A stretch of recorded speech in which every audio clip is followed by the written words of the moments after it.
In Cedar Falls, a 16-year-old honor student was about to make the most desperate choice of his life. What started as a routine grocery run took a shocking turn when he came face to face with an impossible decision. Jake Matthews wasn't your typical high school junior. For 4 years, he had been the man of the house, known for maintaining straight A's while working to support his struggling family. When he encountered empty shelves with only $23 in his wallet, he made a choice that would expose hidden connections spanning 3 generations of military service. Cedar Falls would never be the same. Before we jump back in, tell us where you're tuning in from. And if this story touches you, make sure you're subscribed, because tomorrow I've saved something extra special for you. The smell of grease and disappointment clung to Jake Matthews's uniform as he counted the crumpled bills and scattered coins on the diner's back counter. $23.47. 4 hours of serving coffee to truckers and locals who could barely afford to tip, and this was what he had to show for it. His fingers worked through the bills again, hoping somehow the math would change. It didn't. Never did. The autumn wind cut through his thin jacket as he stepped into the Cedar Falls evening. Main Street stretched before him like a timeline of economic decline, boarded storefronts marking the years when another family business couldn't survive, when another piece of the town's heart gave up fighting. The Matthews family had been part of that slow hemorrhage for the past 4 years, ever since his father's deployments became longer and more frequent. Jake pulled his phone from his pocket. The screen cracked from when he'd dropped it rushing between his after-school job and home. 3 missed calls from his mother. No voicemails. She knew he couldn't afford the data to listen to them. He'd learned to read her desperation in the number of calls.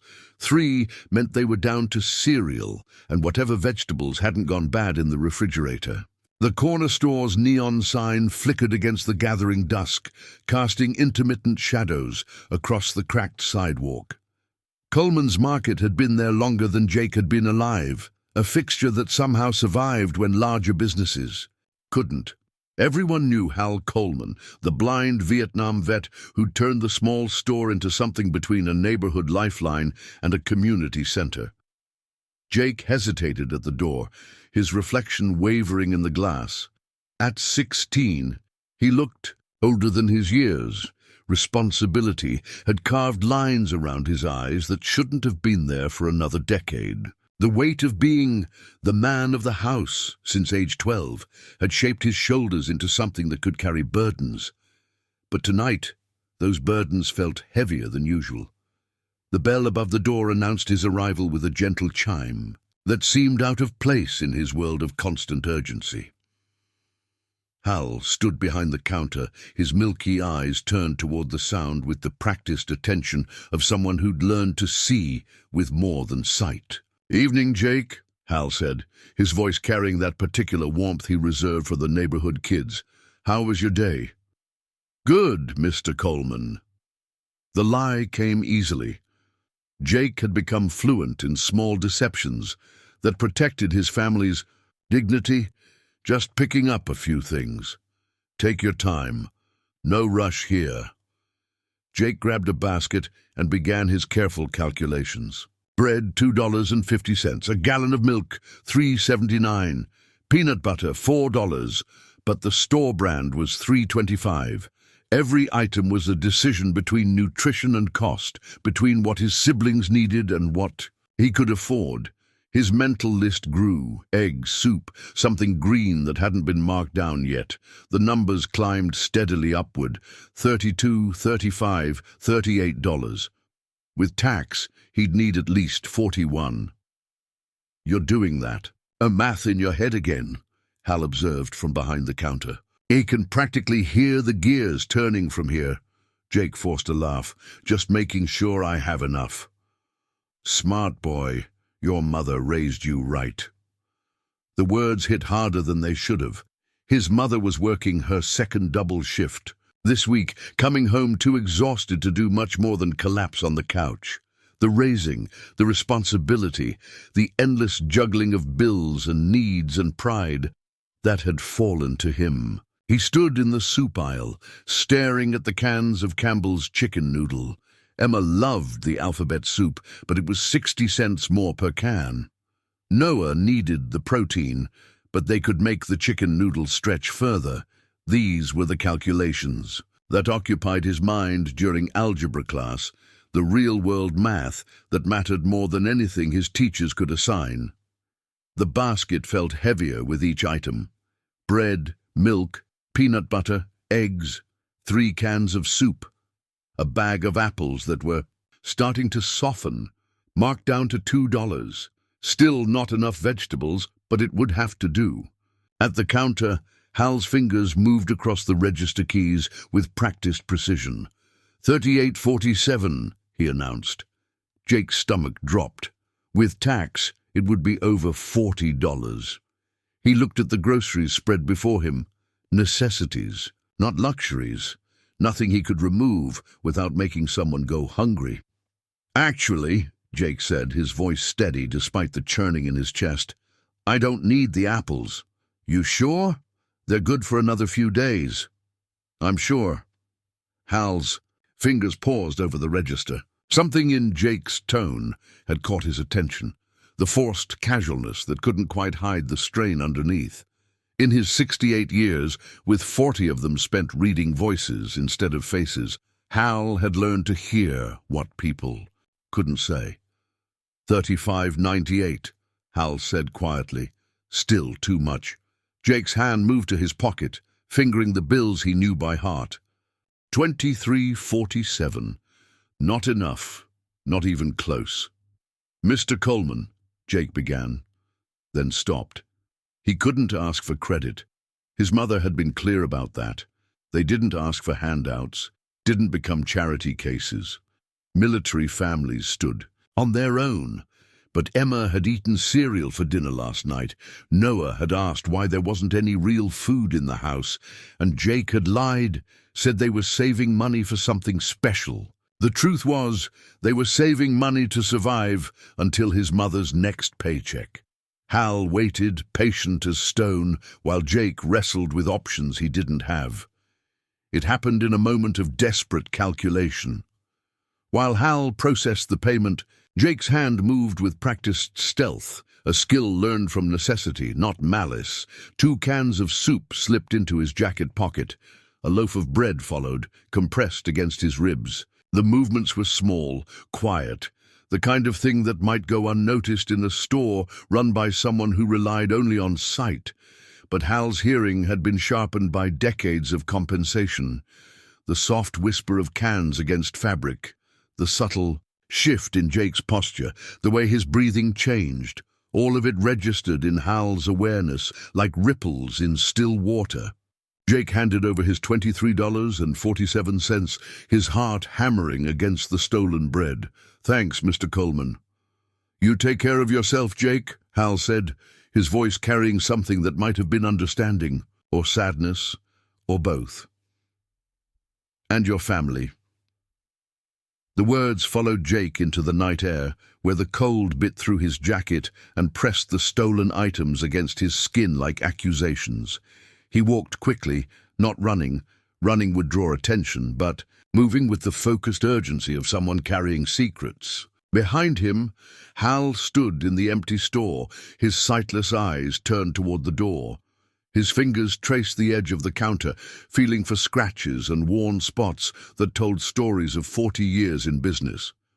He'd heard the theft as clearly, as if he'd watched it happen, but something in Jake's voice, in the careful desperation of a young man trying to feed his family, kept him from calling out. The boy carried himself like a soldier, straight back despite the weight on his shoulders, proud even in his desperate moment. There was something familiar in that bearing, something that reminded Hal of young men he'd known in another time, another place, men who'd made hard choices when easier options weren't available. Hal reached for the phone, then hesitated. His finger hovered over the numbers, weighing justice against understanding, law against compassion. In the end, he let his hand fall back to the counter. Some battles, he knew, required patience to understand what was really being fought for. Outside, Jake disappeared into the Cedar Falls night, carrying groceries he'd paid for, and groceries he hadn't, along with the weight of a choice that would change everything. The stolen food pressed against him like a secret he couldn't bear, but his siblings would eat tonight. In the mathematics of survival that governed his world, that equation balanced, even as it threatened to destroy everything else. The empty streets of Cedar Falls stretched before him, leading home to a house where military pride wrestled daily with economic reality, where a 16-year-old boy had become the man his father couldn't be from thousands of miles away. The night passed in fractured sleep for Hal Coleman. He lay in his narrow bed above the store, listening to the familiar sounds of Cedar Falls settling into darkness. Distant traffic on the interstate, the hum of streetlights, the occasional footstep on Main Street. But beneath these ordinary rhythms, his mind replayed the subtle sounds from hours before. The whisper of fabric against metal cans, the careful shuffle of feet adjusting position, the controlled breathing of someone making a choice they'd never wanted to make. By dawn, he'd made his decision. Hal's morning routine was precise, honed by decades of necessity. Coffee first. The smell helped orient him in the space. Then inventory, his fingers reading the shelves like Braille, noting gaps that shouldn't be there. 2 cans of chicken noodle soup missing from the back row. A loaf of whole wheat bread, gone from the rack near the register. Exactly what he'd expected to find. The phone felt heavy in his hand as he dialed the Cedar Falls Police Department. He'd known Sarah Chen since she'd joined the force 3 years ago. A thoughtful officer who understood that sometimes the law needed to be tempered with wisdom. Cedar Falls Police, Officer Chen speaking. Sarah, it's Hal Coleman. I need to report a theft from my store, but... He paused, choosing his words carefully. I need someone who understands that sometimes there's more to a story than what's on the surface. I'll be right over, Hal. 20 minutes later, Chen's patrol car pulled up outside Coleman's market. She found Hal behind the counter, his expression troubled in a way she'd rarely seen. In the 3 years she'd known him, Hal had been a steady presence in the community, someone who solved problems rather than created them. What happened? She asked, pulling out her notebook more from habit than necessity. Jake Matthews, Hal said simply. Good kid, works at Murphy's Diner after school, keeps his grades up despite everything. He paused, his fingers drumming against the counter. Yesterday evening he took some soup and bread, about $6 worth. Chen's pen stopped moving. In her experience, theft reports usually came with anger, frustration, demands for justice. Hal's tone carried something else entirely, concern that bordered on protective. You want to press charges? I want to understand why a boy who's never caused trouble in his life suddenly needs to steal food. Hal's voice carried the weight of someone who'd seen too much of the world to accept simple explanations. Sarah, I spent 2 tours in Vietnam, watching good men make hard choices. This boy, there's something familiar in how he carries himself. Chen studied Hal's face, noting the way his expression had shifted from store owner to something else, mentor, perhaps, or concerned elder. Tell me about the Matthews family. Military, Hal said immediately. Fathers deployed, 4th time in 5 years, if the neighborhood talk is accurate. Mother works double shifts at the hospital, 3 kids, and Jake's the oldest. The pieces clicked into place in Chen's mind with uncomfortable familiarity. She'd seen this pattern before, both in her own military service and in her work as a police officer.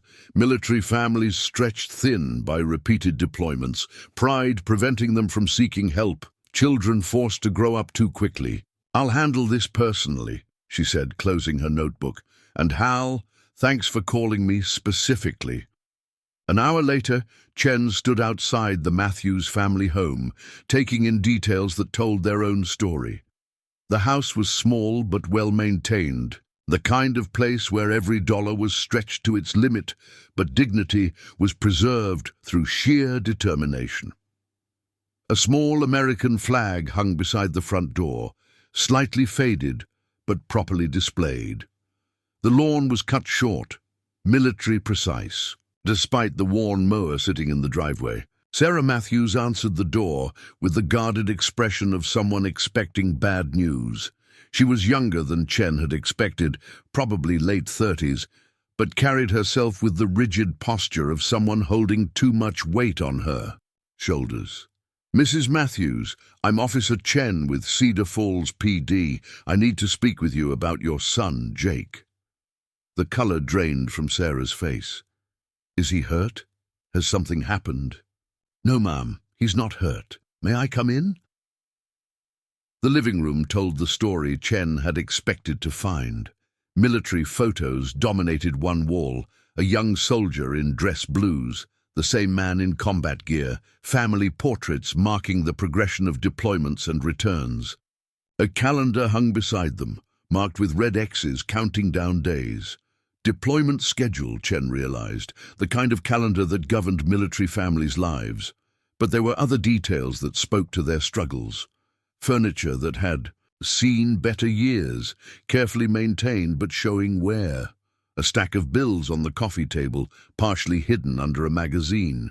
The lingering smell of instant soup, the kind that came from cans.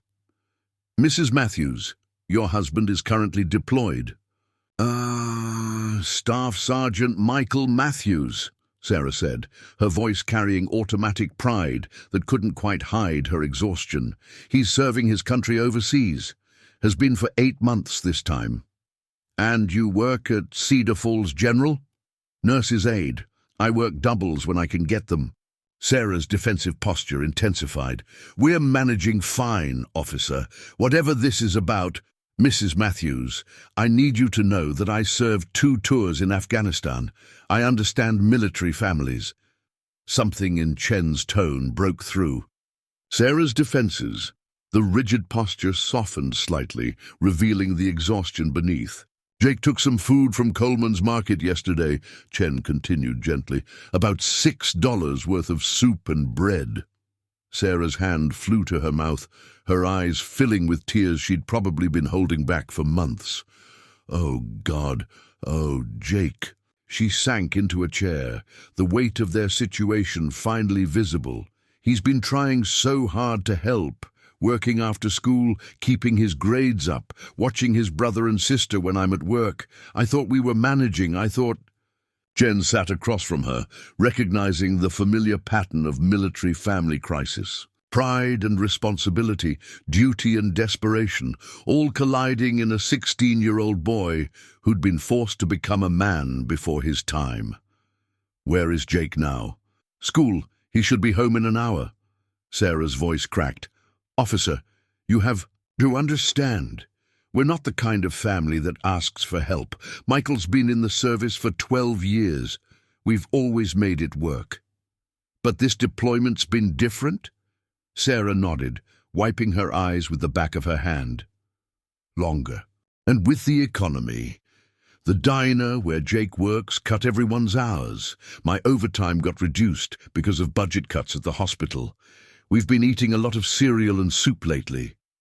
The sound of a car door slamming interrupted them. Through the window, Chen saw a teenage boy walking up the driveway, his shoulders set in that military bearing Hal had recognized. Jake Matthews stopped dead when he saw the patrol car, his face going white. Chen watched him through the window, saw the moment when shame and terror collided in his expression, the way his hands clenched at his sides. This was the moment she'd seen too many times before, when a young person's world cracked open and showed all the weight they'd been carrying alone. Jake stood frozen on his own driveway, staring at the police car that represented everything he'd feared most: exposure, shame, the failure of his desperate attempts to hold his family together. Behind the window, Chen prepared for a conversation. that would change everything for the Matthews family, while Sarah braced herself to watch her eldest son face the consequences of choices no 16-year-old should have to make. Jake's legs felt like concrete as he forced himself to walk up the driveway. Each step toward the house brought him closer to the reckoning he'd dreaded since pocketing those cans of soup. The patrol car sat like an accusation in their driveway, its presence announcing to the whole neighborhood that the Matthews family had crossed some invisible line from struggling to criminal. Through the living room window, he could see his mother sitting across from a female police officer, her shoulders shaking in a way that made his chest tighten with guilt. He'd done this to her. All his efforts to protect the family, to keep them afloat, and he'd ended up bringing shame to their door. Officer Chen watched him approach through the glass, noting the military bearing Hal had mentioned. Even in crisis, the boy walked with purpose, his spine straight despite the weight of whatever burden he carried. When Jake finally entered the house, his first instinct was protective. He moved immediately to his mother's side, placing a hand on her shoulder. "Mom, are you okay?" His eyes never left Chen, already cataloguing her as a potential threat to his family. "Jake?" Sarah's voice was thick with tears and disappointment. "Officer Chen knows about yesterday, about what you took from Mr. Coleman's store." Jake's jaw tightened, but he didn't deny it. Chen found herself impressed despite the circumstances. Most teenagers would have tried to lie their way out. This boy accepted responsibility with the same military bearing he carried in his posture. "Yes, ma'am," he said to Chen, his voice steady. "I took the soup and bread. I'll pay it back." "With what money?" The question came out harsher than Chen intended, but she needed to understand the full scope of their situation. "I'll work extra shifts. I'll find a way." Chen studied the boy, 16 years old, and speaking like a man who'd been making hard decisions for years. The family photos on the wall caught her attention, and she moved closer to examine them. A young soldier in dress blues, the same man in desert camouflage, family pictures marking the progression of deployments. "Your father's overseas?" she asked. "Staff Sergeant Michael Matthews," Jake replied, automatic pride cutting through his shame. "4th Infantry Division. He's serving his country." Something about the name tugged at Chen's memory. She'd processed hundreds of names during her military service, worked with countless soldiers, but this one felt familiar in a way she couldn't place. "Mrs. Matthews, I'm going to need to formally process this incident," Chen said carefully. "That means taking Jake to the station for booking. It's standard procedure, but I want you to know that Mr. Coleman specifically requested that I handle this case personally." Jake's protective instincts flared. "She doesn't need to come. This is my problem." "Actually, since you're a minor, she does." Chen's tone softened. "But Jake, I want you to understand something. Mr. Coleman isn't looking for revenge here. He's concerned about you and your family." The drive to the police station was quiet, Jake staring out the window at the familiar streets of Cedar Falls. While Sarah sat rigid in the passenger seat, Chen used the silence to think, that nagging familiarity about the name Matthews continuing to bother her. At the station, the booking process was routine but thorough. Emergency contacts, medical information, family details, all the administrative necessities that turned a person into a case file. When they reached the section about parental contacts, Jake provided his father's military information with the precision of someone who'd memorized it long ago. "Staff Sergeant Michael J. Matthews, 4th Infantry Division, currently deployed to—" Chen's pen stopped moving. She looked up at Jake, then at the form, then back at the boy's face. The pieces were clicking together now, fragments of memory from her own military service. "Excuse me for a moment," she said, leaving Jake and his mother in the processing room. At her desk, Chen accessed the military database she still had clearance to use. "Staff Sergeant Michael J. Matthews, 4th Infantry Division, decorated combat." A veteran, 4 deployments, exemplary service record. She scrolled through his training history, looking for what her instincts told her was there. Joint training exercise, Fort Braxton 2019. Cross-training with Vietnam-era veterans for combat leadership development. Supervising instructor, Harold Coleman, former staff sergeant, Vietnam veteran. Chen stared at the screen, understanding flooding through her. And Hal had trained Jake's father. That explained the protective tone in Hal's voice, the concern that went beyond a simple theft report. In Hal's mind, Jake wasn't just some kid who'd stolen from his store. He was the son of a soldier Hal had mentored. She picked up her phone and dialed Coleman's market. "Hal, it's Sarah Chen. I need to ask you something about Jake Matthews' father. You found the connection." It wasn't a question. Hal's voice carried the weight of someone who'd been waiting for this call. "Joint training exercise 2019. You were the supervising instructor." "Michael Matthews," Hal said quietly. "Good soldier. Reminded me of myself at that age. Dedicated, prideful, carrying the weight of the world on his shoulders." He talked about his family constantly, worried about them even then. "What do you remember about him?" "Smart boy, natural leader, but he carried guilt about being away from his family. Said his oldest son was growing up too fast, taking on too much responsibility." Hal's voice grew heavy with understanding. That oldest son would be Jake. Chen looked through the processing room window at Jake, who sat protectively close to his mother, his young face etched with the same burden Hal had seen in his father years ago. "Hal, I'm going to initiate family notification protocols. Michael needs to know what's happening." "That'll mean emergency leave processing. His command will want to know why. Then they'll know. Sometimes families need their soldiers home more than the military needs them deployed." Chen hung up and returned to the processing room, where Jake sat with the rigid posture of someone expecting the worst. His mother clutched her purse like a lifeline, her face pale with the shock of seeing her son processed like a criminal. "Jake, I need to ask you something, and I want you to be completely honest with me. How long has your family been struggling financially?" Jake's eyes flicked to his mother, then back to Chen. "We're not struggling. We're managing fine." "Jake." Sarah's voice was soft but firm. "Tell her the truth."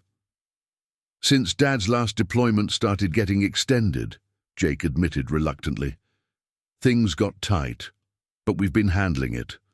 By having you work after school and steal food when that wasn't enough." The words hit like a physical blow.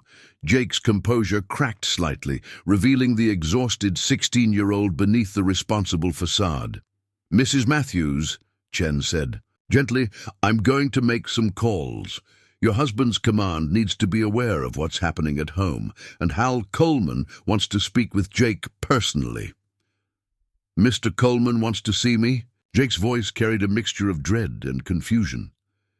"He has some things he wants to tell you about your father," Chen said. "About the kind of soldier he was, and the kind of man he is."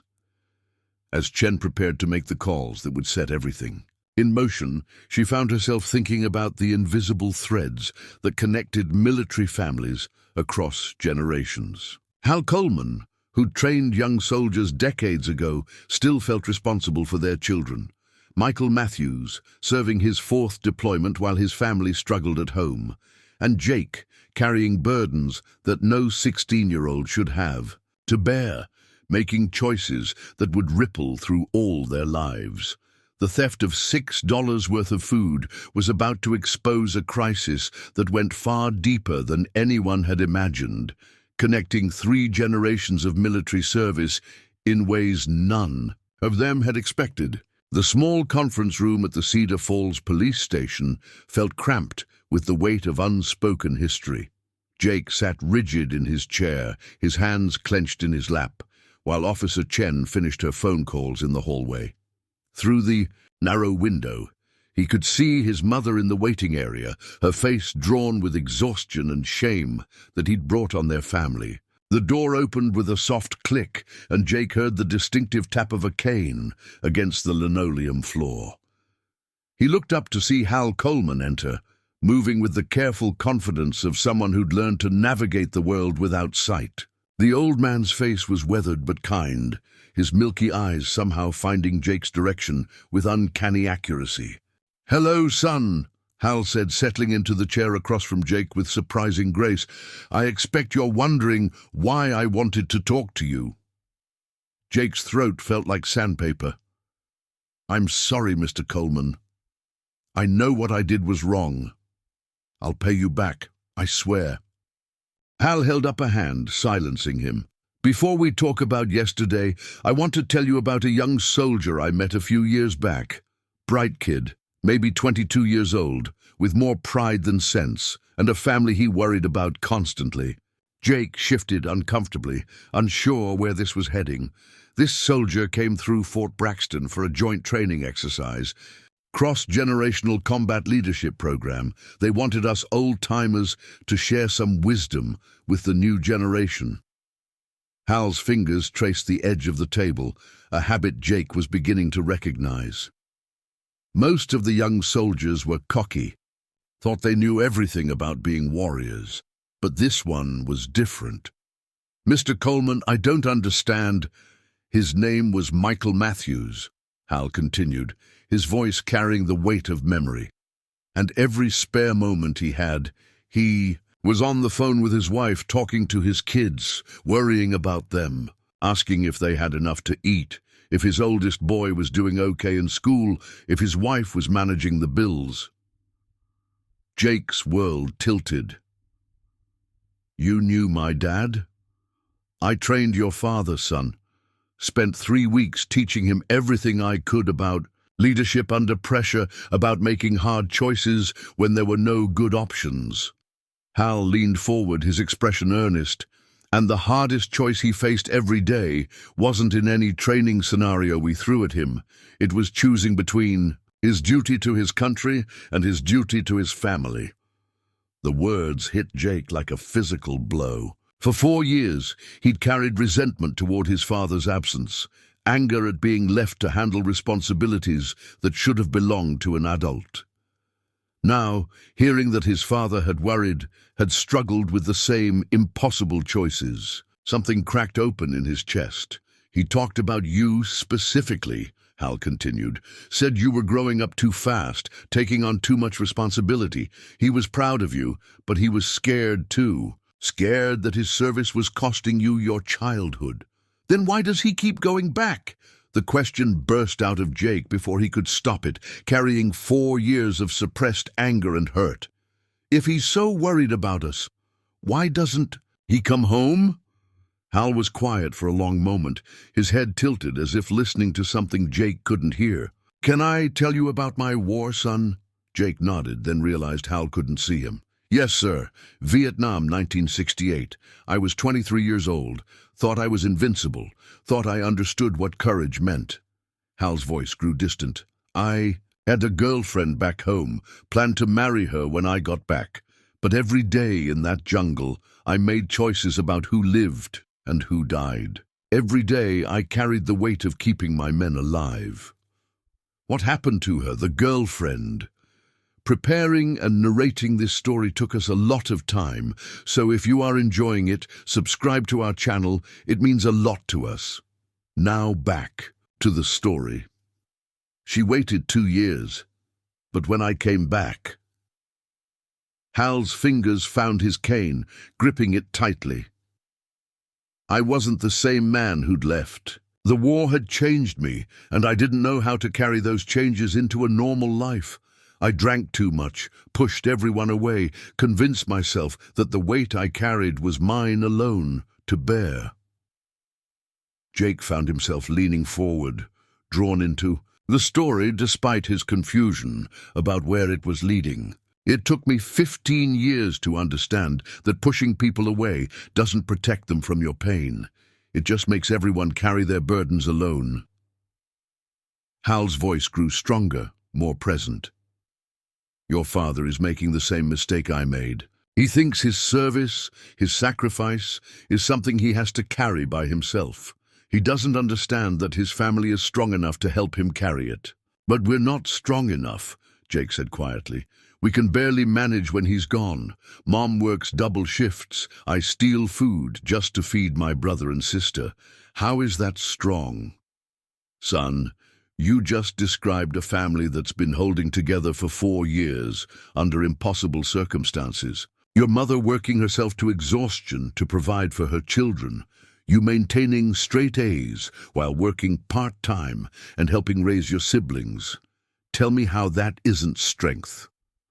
Jake felt tears building behind his eyes, but he fought them back. "It doesn't feel strong. It feels like we're always one step away from falling apart." "That's what strength feels like when you're in the middle of it," Hal said gently. "It feels like barely hanging on, like every day is a battle you might lose. But Jake, your father trained under me for 3 weeks, and I can tell you something about the Matthews family strength. It's not just in your father's military service. It's in every choice you've made to keep your family together. Even stealing." Hal considered this carefully. "Yesterday, you made a choice between your pride and your family's hunger. You chose your family. That's not the choice I'd want any 16-year-old to have to make, but it tells me everything I need to know about your character." "So you're not pressing charges?" "I'm not pressing charges because I think there's a better way to handle this. But Jake, I need you to understand something important. What you did yesterday was a symptom, not the disease. The disease is that your family has been suffering in silence, carrying burdens that are too heavy for any family to carry alone." Jake wiped his eyes with the back of his hand. "I don't know how to fix it. I don't know how to make it better." "That's not your job, son. You're 16 years old. Your job is to be 16, to go to school, to worry about tests and homework and maybe girls, not whether your family has enough food." Hal reached across the table, his weathered hand finding Jake's arm with surprising accuracy. "But I'll tell you what is your job, letting the adults in your life help you, starting with me. Why would you want to help us? I stole from you. Because your father sat in my classroom 5 years ago and talked about his boy who was growing up too fast, taking on too much responsibility. And because sometimes, when we can't help the people we trained for war, we can help their children. Learn to live in peace." Hal stood slowly, using his cane for support. "Officer Chen is going to call your father's command. He's going to come home on emergency leave.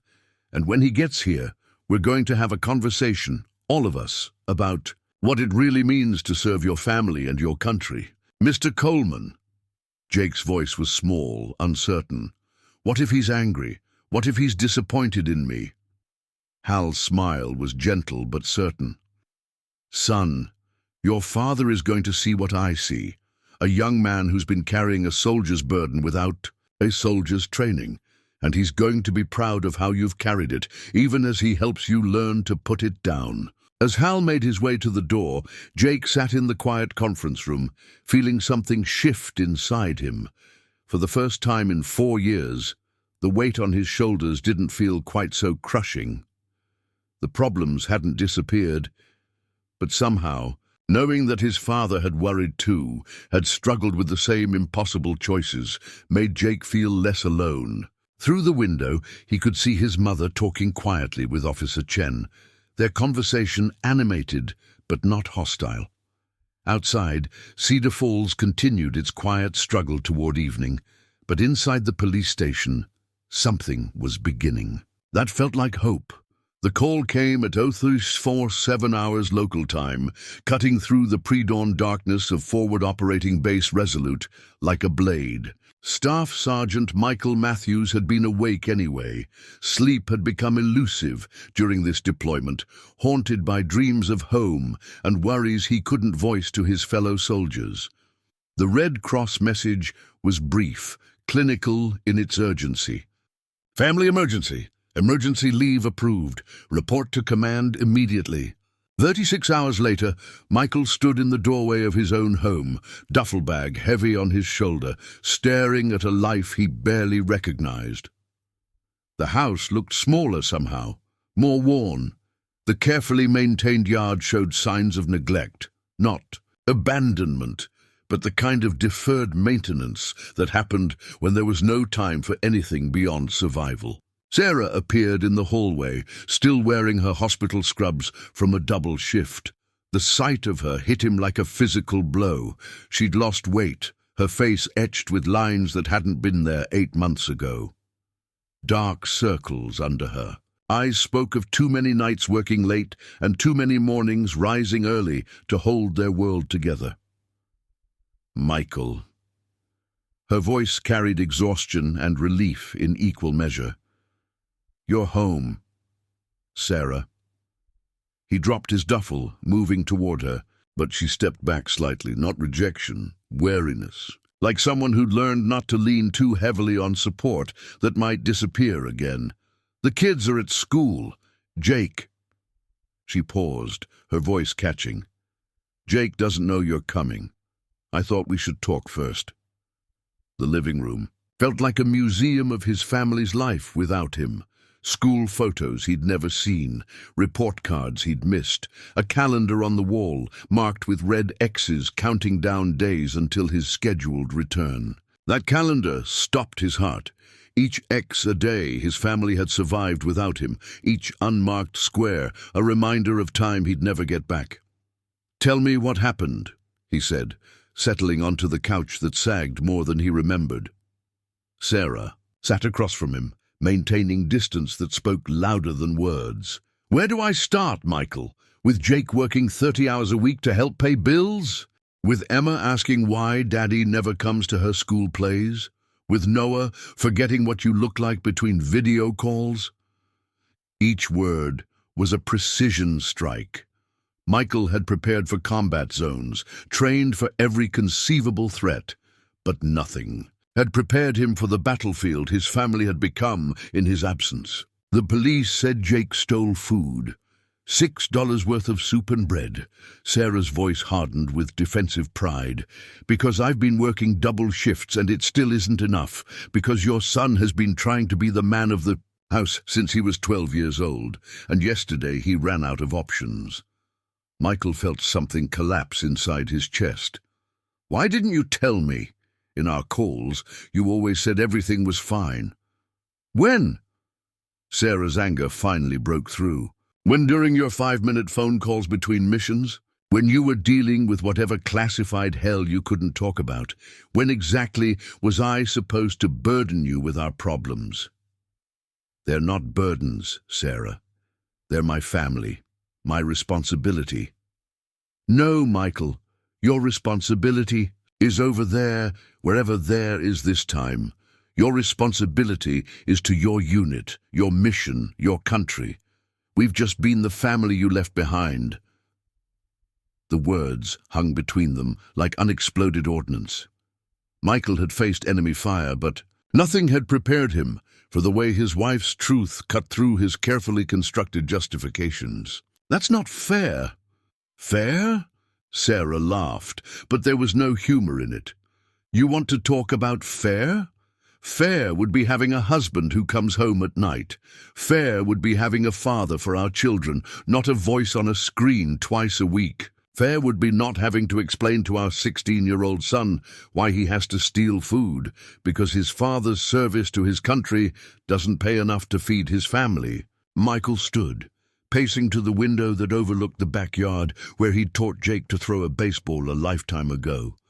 The swing set he'd built was still there, but rust had claimed the chains, and weeds grew through the gaps in the wooden platform. "I was protecting you, providing for you. You were running away." Sarah's voice was quiet now, but the words hit harder than her anger. "Running towards something that made sense to you. Something you could control, something that told you exactly who you were supposed to be, and leaving us to figure out how to be a family without you." The sound of a car door slamming interrupted them. Through the window, Michael saw Jake getting out of Officer Chen's patrol car, his son's face pale with something that looked like dread. Even from a distance, Michael could see the weight Jake carried in his shoulders, the way he moved like someone bearing burdens too heavy for his frame. "He looks like you did at that age," Sarah said softly, joining Michael at the window. "Proud, responsible, carrying everyone else's problems. Except you got to join the military and find purpose in that burden. He just got to be 16 and try, not to let our family fall apart."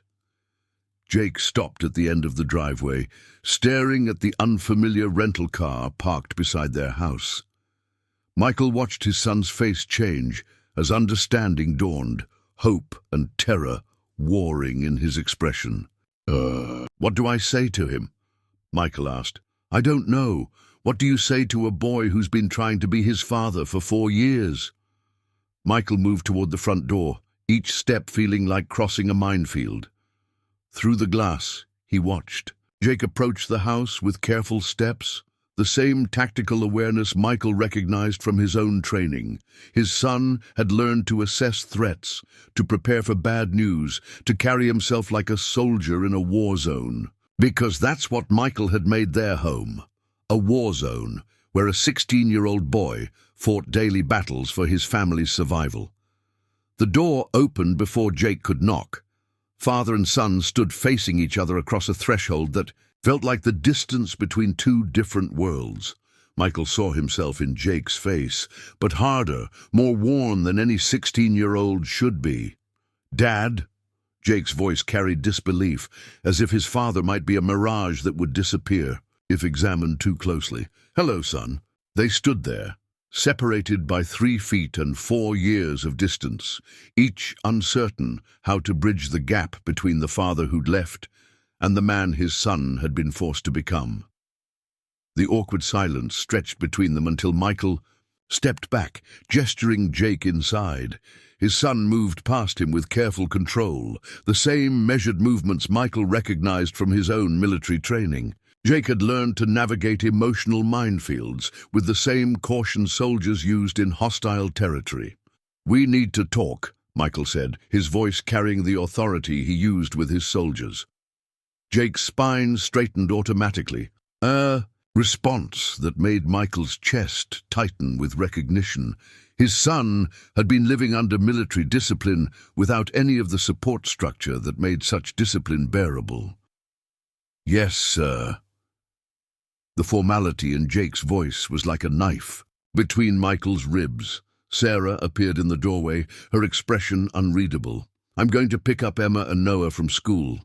Give you two some time." She paused, looking between father and son. Talk to each other, really talk, not like soldiers reporting for duty. After she left, Michael studied his son properly for the first time in 8 months. Jake had grown, not just taller, but broader in the shoulders, his face losing the softness of childhood. At 16, he looked more like a young man than the boy Michael had left behind. "Want a walk?" Michael asked. "Show me around town?" Jake nodded, relief flickering across his face. Maybe neutral ground would make this easier for both of them. They walked Main Street in silence initially, Michael taking in the changes to Cedar Falls, more empty storefronts, more weathered buildings, more signs of a community struggling to survive. Jake moved beside him with purpose, occasionally pointing out landmarks. "That's Murphy's Diner where I work. Mrs. Patterson's shop closed last month. The library cut their hours because of budget problems." Each casual observation was a small revelation about the world Jake inhabited, a world where 16-year-olds tracked economic indicators and adapted to scarcity with military precision. "Tell me about your job," Michael said as they passed. "The diner, 4 to 9, Monday through Friday, weekends when they need extra help." Jake's report was concise, factual, $15.50 an hour plus tips. Tips average about $12 a shift, depending on the night. And Michael did the math automatically. 23 hours a week at minimum wage, plus tips. Maybe $200 a month if Jake was lucky. Not nearly enough to make a real difference, but clearly enough that his family couldn't afford To lose it. What about school? Straight A's, Jake said with quiet pride. I do homework during breaks at work, and I study after my shift ends. It's manageable. Manageable. Michael heard echoes of his own military vocabulary in his son's assessment. Everything was manageable until it wasn't. Everything was under control until the moment it all fell apart. They reached the elementary school just as classes were ending. Michael watched Jake's face transform as he spotted his younger siblings among the crowd of children. The wariness fell away, replaced by something tender and protective. There's Emma, Jake said, pointing to a girl with Sarah's dark hair and Michael's stubborn chin. She's in 6th grade now, makes honor roll every semester, plays clarinet in the school band.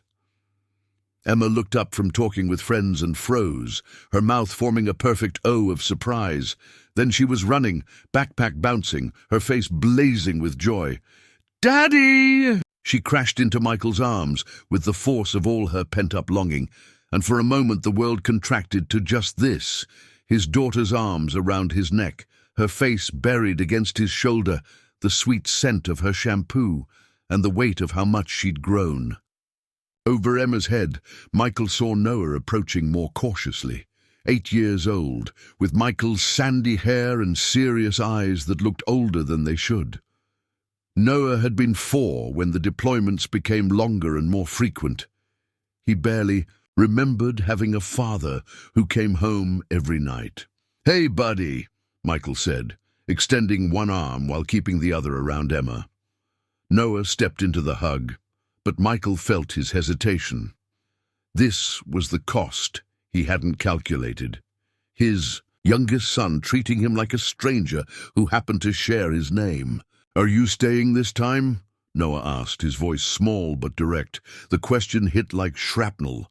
Michael looked at Jake, who was watching the reunion with an expression of careful neutrality. His oldest son had learned not to ask that question anymore, had learned that hope was a luxury military families couldn't afford. "I'm here now," Michael said carefully. "We'll figure out the rest together." They walked home as a group, Emma chattering about school and friends, Noah peppering Michael with questions about soldiers and helicopters, Jake walking slightly apart, carrying his siblings' backpacks along with his own burdens. At dinner, takeout, pizza because Sarah was too exhausted to cook and they had no groceries. Michael watched his family navigate the careful choreography of their life without him. Jake automatically cut Noah's pizza into smaller pieces. Emma helped clear the table without being asked. Everyone moved around each other with the efficiency of people who'd learned to function as a unit that had learned to function without him. After Emma and Noah were in bed, Michael found Jake on the back porch, staring at the swing set Michael had built years ago. The boy sat with his shoulders hunched, the weight of the day settling over him like a familiar coat. "Mind if I sit?" Michael asked. Jake gestured to the step beside him. They sat in silence for a moment, listening to the sounds of Cedar Falls settling into evening. Distant traffic, a dog barking, the hum of air conditioners working against the autumn heat. "I'm sorry," Michael said finally. "For what?" Jake's voice was carefully neutral. "For leaving you to carry all this, for not being here when you needed me, for making you grow up too fast." Jake was quiet for so long that Michael thought he might not respond. When he finally spoke, his voice was thick with emotions he'd clearly been holding back for years. "I used to hate you for leaving. Every time. I'd watch you pack your gear and think about how you were choosing them over us. Choosing the military, over your family." The words were like physical blows, each one landing exactly where Michael was most vulnerable. "But yesterday, when I was standing in that store, trying to figure out how to feed Emma and Noah with $23, Jake's voice cracked slightly. "I realized that maybe you weren't choosing the military over us. Maybe you were, just trying to figure out how to take care of us the only way you knew how." Michael felt tears building behind his eyes. "I was. But I was also running away from how hard it was to watch you all struggle. It was easier to be a soldier than to be a father who couldn't fix everything. Mr. Coleman told me you worried about us when you were training with him. Every day, every single day, I worried about whether I was doing the right thing. Jake turned to look at him directly for the first time all evening. So what do we do now? How do we fix this? Michael met his son's eyes, seeing his own determination reflected there, tempered by years of responsibility that no 16-year-old should have carried. I don't know yet, Michael admitted, but I know we figure it out together, no more carrying it all alone. Jake nodded slowly, and for the first time since Michael had come home, his son's shoulders seemed to relax slightly. Not completely. Trust would take time to rebuild, but it was a start. 3 days after his father's return, Jake found himself standing outside Coleman's Market at 7 in the morning, hands shoved deep in his jacket pockets against the October chill. Officer Chen had arranged for his community service to be served here, working with Hal instead of doing highway cleanup or courthouse filing. It felt less like punishment and more like an opportunity he didn't understand yet. The morning light caught the dust motes dancing through the store's front windows as Hal unlocked the door. He moved with the confident precision of someone who'd memorized every inch of his domain, his cane tapping a familiar rhythm against the worn linoleum. "Right on time," Hal said, not looking in Jake's direction but somehow knowing exactly where he stood. Good trait in a soldier, better trait in a man. Jake followed him inside, breathing in the familiar scents of coffee and aged wood, newspapers, and the faint lingering smell of yesterday's sandwiches. The store felt different in the early morning quiet, more intimate, like a place where real conversations could happen. "Coffee first," Hal announced, making his way to the ancient machine behind the counter.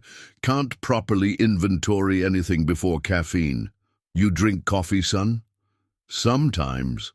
Jake watched Hal's hands move with practiced efficiency, measuring grounds by feel, adding water by sound. "My mom drinks it all the time, says it's the only thing that keeps her going." "Your mother's a strong woman, stronger than she knows, probably." Hal's voice carried something that might have been admiration. Military spouses often are. They fight different wars than their husbands, but their wars just the same. Jake accepted the mug Hal offered, surprised by the quality of the coffee. He'd expected gas station swill, but this was rich, carefully prepared. "Now then," Hal said, settling onto a stool behind the counter. "Officer Chen tells me you'll be helping me mornings before school for the next 6 weeks. Inventory, stocking, maybe some deliveries to the older folks who can't get out much. Think you can handle that?" "Yes, sir." "Good. But first, I want to tell you something about your father that I didn't mention the other day. Something about the kind of soldier he was and why that matters now." Jake pulled up a crate to sit on, suddenly attentive. His father had been home for 3 days, but their conversations had been careful, polite things, dancing around the edges of real issues without diving into the heart of them. "The exercise where I trained your father was called Legacy Leadership," Al began, his fingers finding his coffee mug with automatic precision. "The idea was to pair young combat leaders with veterans from previous conflicts. Let us old-timers share some wisdom about command under pressure." "What was he like? As a soldier, I mean?" Hal smiled, the expression softening his weathered features. "Intense, focused. The kind of soldier who studied every manual, practiced every drill until it was perfect. But here's what made him special. He cared about his men. Really cared. Not just as soldiers, but as people with families, with fears, with dreams beyond the military." Jake found himself leaning forward, hungry for this glimpse into a version of his father he'd never seen. There was one exercise, a simulated patrol in hostile territory. Your father was team leader, responsible for getting his squad through enemy-held terrain to a designated checkpoint. Standard stuff, really, except we added a complication. Hal paused to sip his coffee, building suspense with the skill of a natural storyteller. Midway through the exercise, we told him one of his men was wounded, couldn't walk, needed to be carried. The easy solution was to leave the injured soldier behind with one man to guard him, continue the mission with a lighter load. Military doctrine would have supported that choice. But he didn't leave him. No, he didn't. Your father reorganized. The entire squad redistributed equipment, changed the route to accommodate carrying a wounded man. It cost them time, made the mission harder, put everyone at greater risk. But he brought every single soldier home. Jake felt something warm spreading in his chest. Pride, maybe, or recognition of something he'd inherited from his father. When we debriefed the exercise, I asked him why he'd made that choice. You know what he said? Jake shook his head. He said, because that soldier has a family at home who needs him to come back, and someday I might be the one who needs carrying. Hal's voice grew softer. That's when I knew your father understood something many soldiers never learn, that real strength isn't about individual heroism. It's about making sure everyone makes it home. The words settled over Jake like a weight and a comfort simultaneously. He thought about his father's late-night phone calls from overseas, the careful questions about homework and health, the way Michael's voice always tightened when he asked if everyone was okay. So why did he keep deploying? If he cared so much about family, why did he keep leaving us? Hal was quiet for a long moment, his unseeing eyes fixed on something Jake couldn't perceive. When he spoke, his voice carried the weight of hard-earned wisdom, because sometimes, son, we get so good at carrying one kind of burden that we forget there are other ways to serve the people we love. I don't understand. Your father knew how to be a soldier. He was good at it, respected for it, clear about his role and purpose. But being a husband, a father, that's messier, more complicated. No clear objectives, no defined chain of command. Just day-to-day decisions about homework and bills and discipline and love. Hal stood, moving toward the shelves with his cane extended. Help me check the soup inventory, would you? And while we work, let me tell you about the war I fought after Vietnam, the one that nearly destroyed me. Jake followed him to the canned goods aisle, pulling out a clipboard and pen to record inventory numbers. As they worked, Hal began to speak, his voice taking on the cadence of someone sharing a story he'd told before, but never to someone who needed to hear it quite this way. I came back from Vietnam in 1970, 24 years old, and convinced I was a hero. Purple Heart, Bronze Star, all the right ribbons on my chest. I thought I'd done my duty, served my country, earned my place in the world. But I couldn't sleep without nightmares, couldn't handle crowds, couldn't tolerate sudden noises, couldn't find any job that felt as important as what I'd been doing in the jungle. And I was angry. At the protesters, at the politicians, at anyone who hadn't served and didn't understand. Jake counted soup cans mechanically, but his attention was entirely focused on Hal's words. So I drank. A lot. I told myself I was self-medicating, dealing with things civilians couldn't understand. I isolated myself, pushed away anyone who tried to help, convinced myself that carrying my pain alone was somehow noble. What changed? Hal's laugh was bitter. I nearly died. Alcohol poisoning, alone in a studio apartment, 3 days before anyone found me. Woke up in a hospital room with a doctor telling me I had maybe 6 months to live if I kept drinking.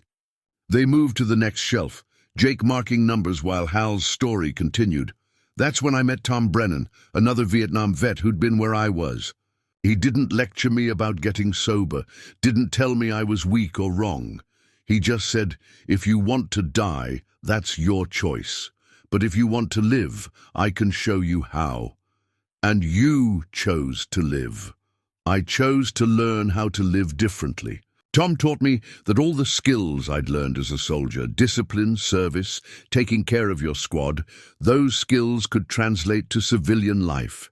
I just had to figure out who my squad was now. Hal gestured around the store with obvious affection. Turns out my squad was this whole community. Every person who comes through that door needing something, groceries, conversation, a place, to feel like they belong. Every veteran who needed someone to understand. Every kid like you who's carrying too much weight for their age. Jake looked around the store with new eyes, seeing it not as a simple corner market, but as Hal's mission, his way of continuing to serve. Is that what you think my dad needs to learn? How to translate being a soldier into being a father? I think your father needs to understand that taking care of his squad includes taking care of himself, and that his most important squad isn't wearing uniforms. It's sitting around his dinner table every night. They worked in companionable silence for a while, Jake processing Hal's story, beginning to understand why Officer Chen had arranged for him to do his community service here. This wasn't just about paying back stolen soup and bread. This was about learning from someone who'd walked a similar path and found a way through. "Mr. Coleman," Jake said as they finished the inventory, "do you think my dad can learn to be home? Really home, I mean." Hal's smile was gentle but certain. "Son, your father carried a wounded soldier through enemy territory because he understood that everyone deserves to make it home. Now he just needs to learn that he deserves to make it home too." Word traveled fast in Cedar Falls, the way it always did in small towns where everyone knew everyone else's business. By Thursday afternoon, 3 days after Jake's arrest, the story had spread through the community like ripples in a pond. At Murphy's diner, over coffee and speculation. In the checkout lines at the grocery store, among parents waiting to pick up their children from school. "Did you hear about the Matthews boy? Stealing food. Can you believe it? Military family, too. Shame." Sarah felt the weight of those whispered conversations every time she left the house. At the hospital, her co-worker's sudden silence when she entered the break room. The way Mrs. Henderson from down the street wouldn't make eye contact when they passed on the sidewalk. The pitying looks that somehow felt worse than outright judgment. But not everyone responded with gossip and judgment. Thursday evening, Sarah answered a knock at the door to find Margaret Torres, a woman she knew only by sight. Someone from Emma's school, maybe, or the grocery store. Margaret held a casserole dish and wore the determined expression of someone on a mission. "Mrs. Matthews? I'm Margaret Torres. My husband served 3 tours in Iraq with the 3rd Infantry. I heard about your family's situation, and I wanted to help." Sarah's automatic defenses rose. "We're managing fine, thank you." "I'm sure you are. Military families always manage." Margaret's smile was knowing, gentle. "But managing and thriving are different things. I brought lasagna, enough for tonight and tomorrow, and I wanted to give you this." She handed Sarah a folded piece of paper. "Phone numbers for other military spouses in the area, women who understand what you're going through, who've been where you are. No judgment, no charity, just support from people who get it." Sarah stared at the paper, overwhelmed by the simple kindness of it. "Why are you doing this?" "Because when Tom was deployed and I was working 2 jobs to keep our heads above water, someone did it for me. And because your son working 30 hours a week to help feed his family isn't a scandal, it's heroism. But he shouldn't have to be a hero. He should get to be 16. That same evening, Jake arrived at work to find Murphy's diner buzzing with unusual energy. The regular customers were there, truckers, local workers, the elderly couples who came for the early bird specials. But there were other faces too, people Jake recognized but had never seen in the diner before. "Jake!" Mr. Murphy called from behind the counter. "Good, you're here. We need to talk." Jake's stomach dropped. He'd been expecting this. The inevitable. Firing that would come when his boss learned about the arrest. One more consequence of his desperate choice. "I heard about what happened," Murphy said, his gruff voice softer than usual. "About you taking food from Coleman's place." "Mr. Murphy, I can explain—" "Nothing to explain, son. I've been running this place for 23 years. I know what desperation looks like." Murphy gestured around the diner. "You see all these extra customers tonight? Word got out about your situation, about how hard you've been working to help your family. People wanted to come show their support." Jake looked around with new eyes, seeing the intentional nature of the evening's crowd. The Hendersons from his neighborhood, ordering more food than they could possibly eat. Mrs. Patterson from the closed bakery, sitting alone but leaving a $20 tip on a $5 meal. Tom and Margaret Torres, the military couple from Emma's school, making a point of requesting Jake as their server. "People are proud of you, kid," Murphy continued, "proud of how you've been carrying yourself, how you've been taking care of your family. That's the kind of character this town needs more of. But I stole food. You fed your family when the system failed you. There's a difference." Murphy clapped a heavy hand on Jake's shoulder. "Now get out there and take care of these customers. And Jake, from now on you get a meal at the end of every shift. On the house, growing boys need to eat." The evening passed in a blur of larger-than-usual orders and generous tips. Jake found himself fighting back tears as customer after customer made a point of acknowledging him, of expressing support for his family. Mrs. Chen, Officer Chen's mother, he realized, pressed a 20 into his hand and told him his father would be proud, but not all the attention was positive. Friday morning at school, Jake felt the stares and whispers following him down the hallways. Some of his classmates looked at him with newfound respect, impressed by his maturity and work ethic. Others watched with the cruel fascination teenagers reserved for classmates in crisis. "Heard your family's on food stamps now," Brandon Wessler called out as Jake passed his locker. Brandon came from money, had never worked a day in his life, couldn't understand the mathematics of survival that governed Jake's existence. "We're not on food stamps," Jake replied evenly, not stopping. "But you steal food, same thing, right?" Jake's hands clenched into fists, 4 years of frustration and shame boiling up inside him. But before he could respond, Connor Blake stepped between them. "Back off, Wessler," Connor said, his voice carrying quiet authority. "You don't know what you're talking about." "Oh, right, you're going to defend the thief. I'm going to defend my friend who's been working harder than you've ever worked in your life to take care of his family.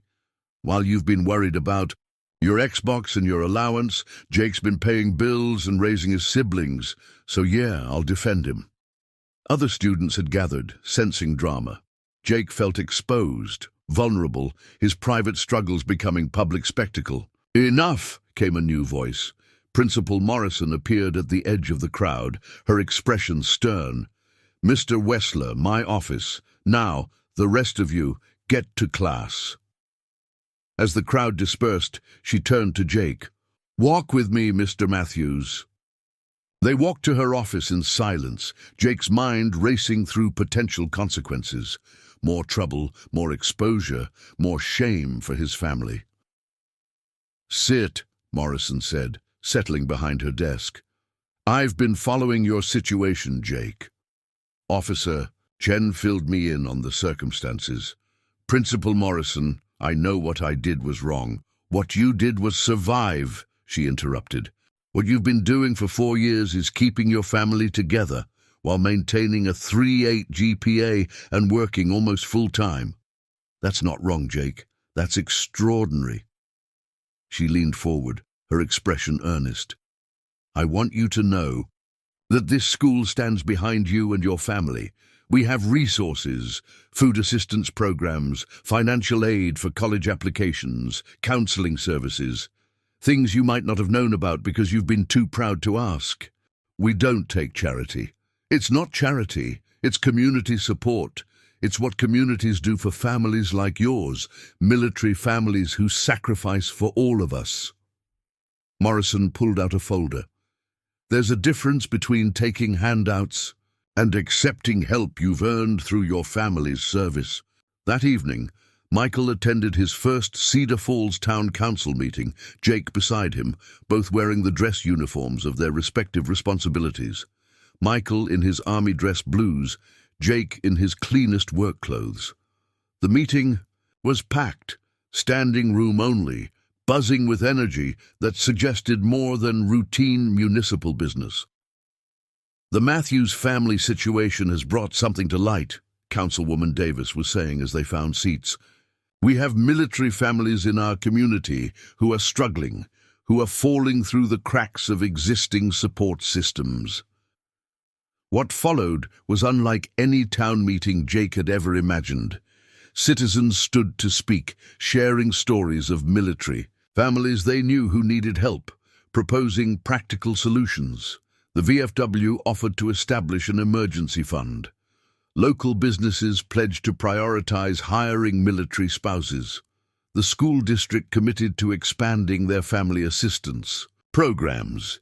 "This isn't about charity," Margaret Torres said when she took the microphone. "This is about community responsibility. When our neighbors serve our country, we serve them. That's not charity. That's patriotism." But there was opposition too. Voices arguing about limited resources, about the difference between helping and enabling, about the importance of personal responsibility. Jake felt his father tense beside him as the debate grew heated. Finally, Hal Coleman made his way to the microphone, his cane tapping against the floor in the sudden silence. "I've been part of this community for 40 years, he said, his voice carrying clearly through the packed room. "I've watched families struggle, watched young people leave because there weren't opportunities here, watched our town slowly empty out as the economy changed." He paused, letting his words settle. "The Matthews family represents something we can't afford to lose.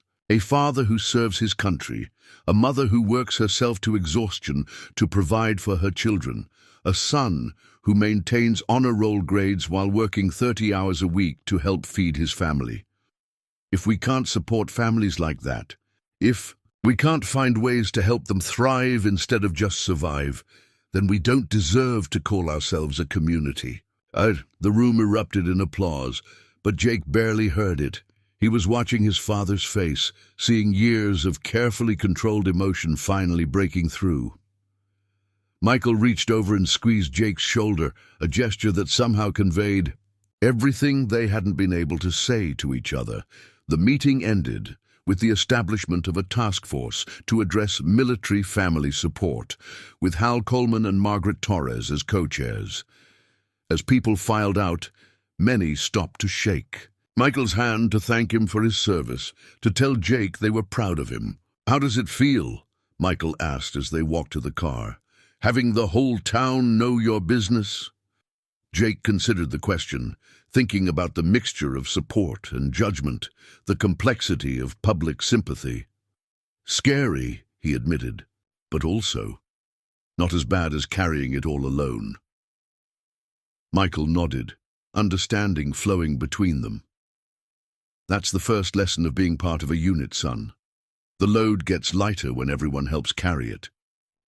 The letter arrived on a Tuesday morning, 2 weeks after the town council meeting, bearing the official seal of the Department of Defense. Michael held it in his hands for a long moment, recognizing the weight of what it contained even before. Opening it, Sarah stood beside him at the kitchen table, her face pale with the particular dread military spouses knew by heart. Official correspondence never brought good news. "Deployment orders," Michael said quietly, scanning the document. 6 months from now, 15-month rotation this time."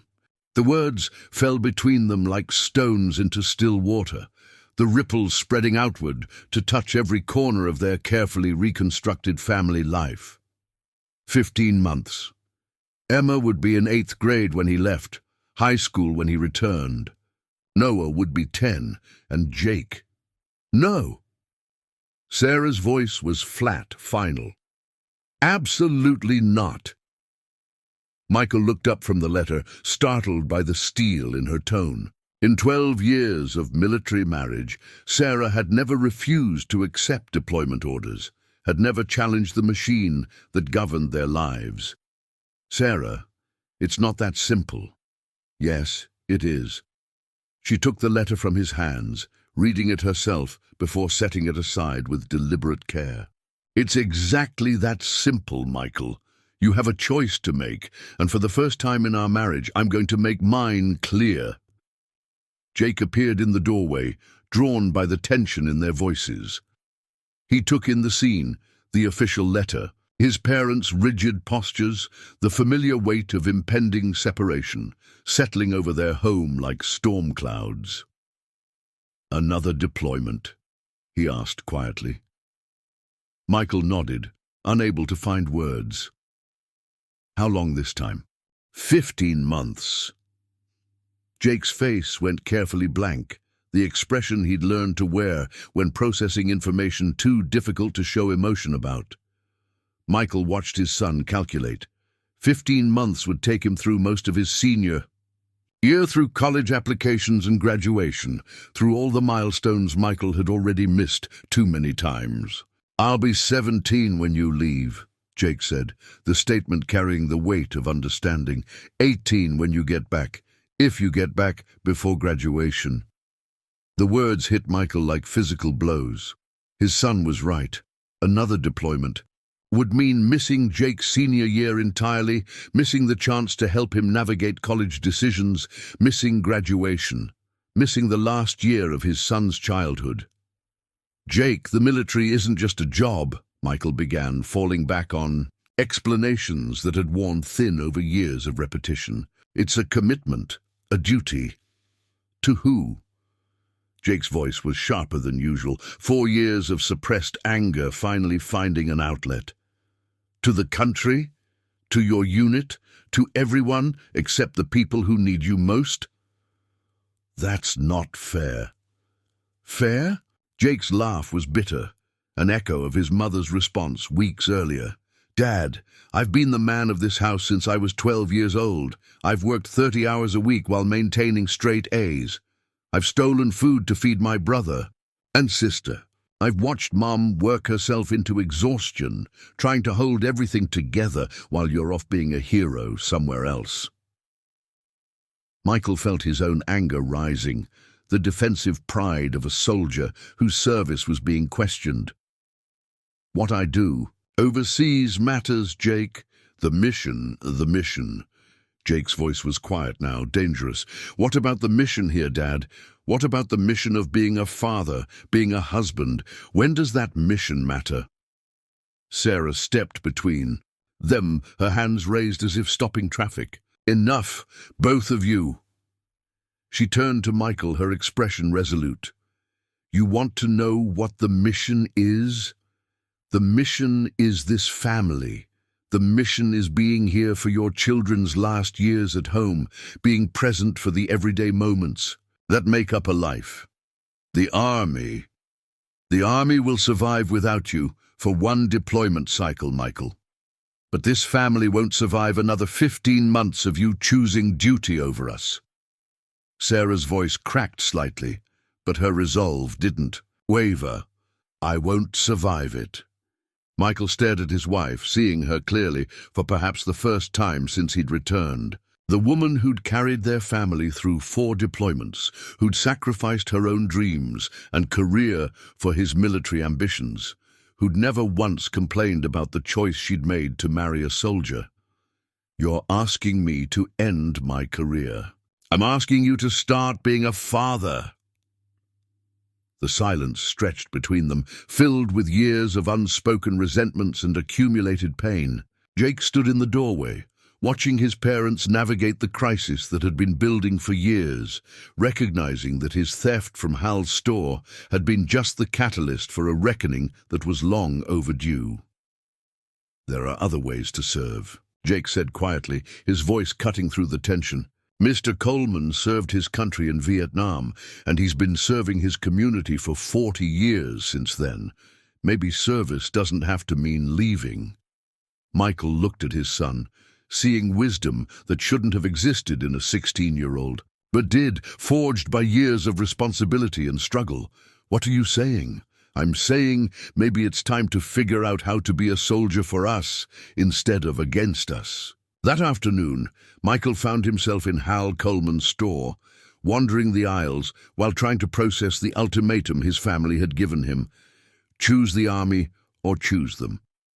After 16 years of service, the decision should have been impossible. But sitting at his kitchen table, looking at his wife's exhausted face and his son's premature maturity, the choice felt startlingly clear.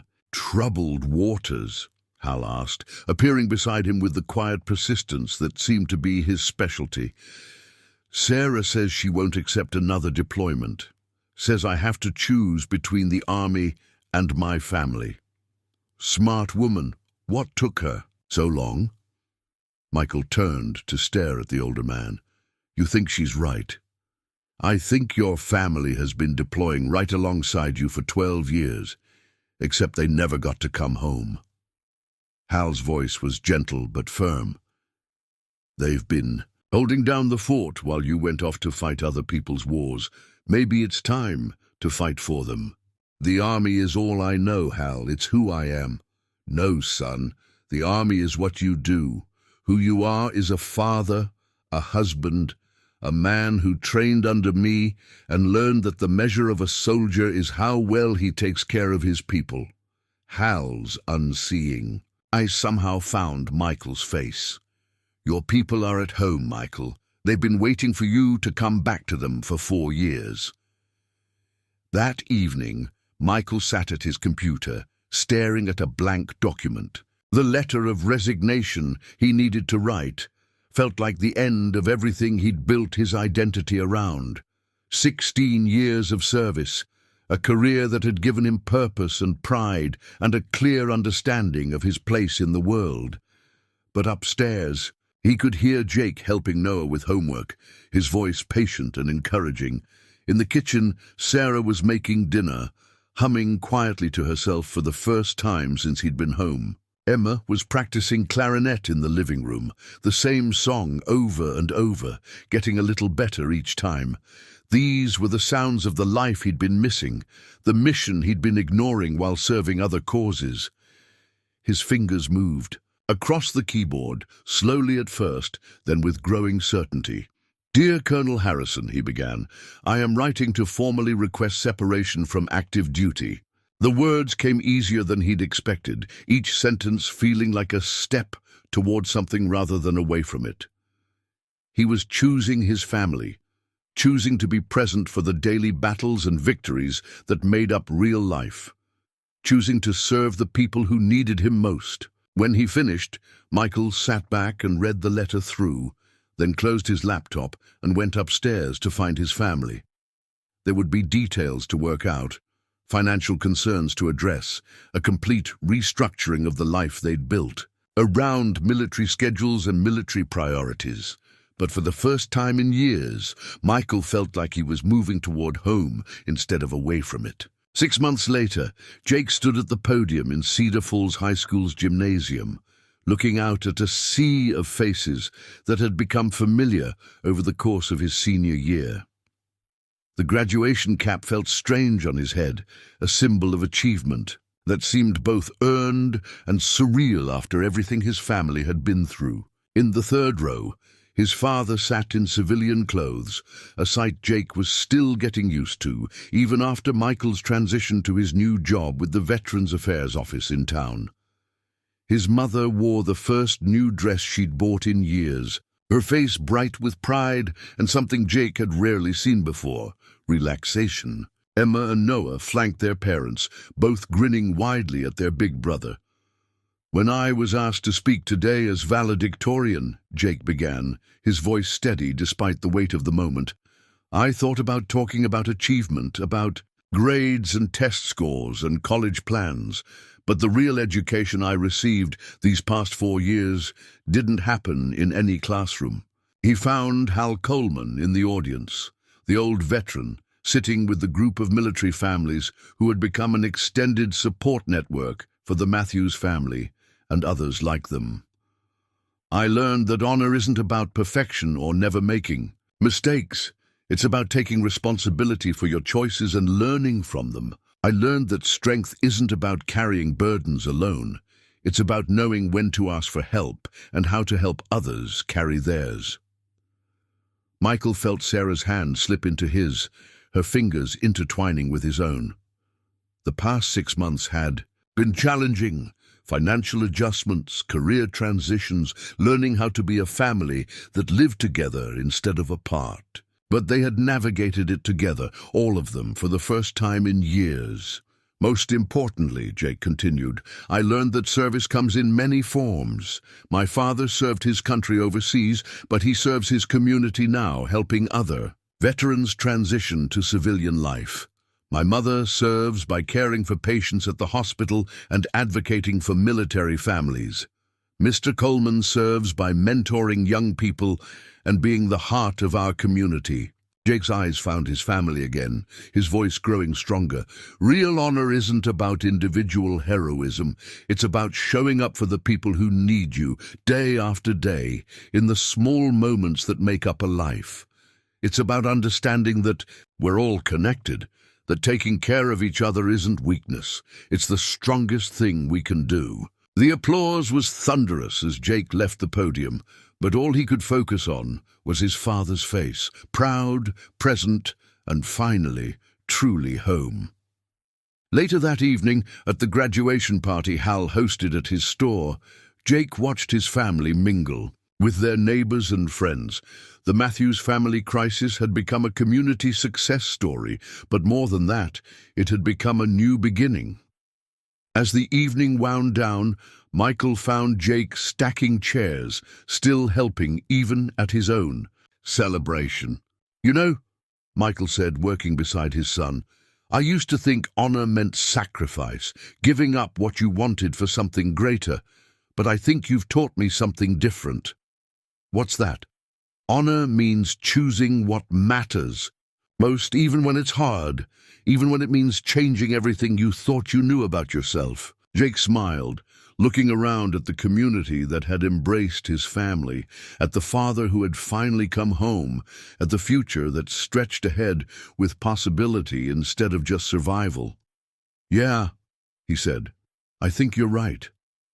The weight of honor, Jake had learned, wasn't about carrying burdens alone. It was about building something strong enough that everyone could help carry it together.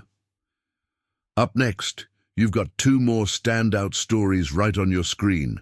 If this one hit the mark, you won't want to pass these up. Just click and check them out, and don't forget to subscribe and turn on the notification bell so you don't miss any upload from us.